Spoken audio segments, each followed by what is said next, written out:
あとこれが違うよね。この止め方。止め方が、板はこ富士貿易の方は上に乗っかっとって、こっちはなんか、ライブフレームみたいな。で、パッと見にガラスの色がこっちの方が青っぽくて、こっちの方がちょっと透明やよね。大きさとか、ほぼほぼ一緒。ほぼほぼ一緒。ちょっと揺すってみてくれる？うん。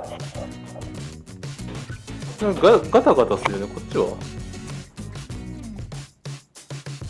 あ、似たようなもんか。うん。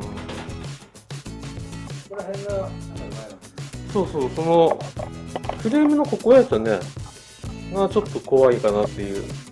入れた時に、横のガラスの棚板が当たりそうでいうか、当たって、ガタガタ言う。だから単品で見たらこっちの方が作りはいいかもしれんね。ただまあ、こっちが悪いってほどでもないやろ。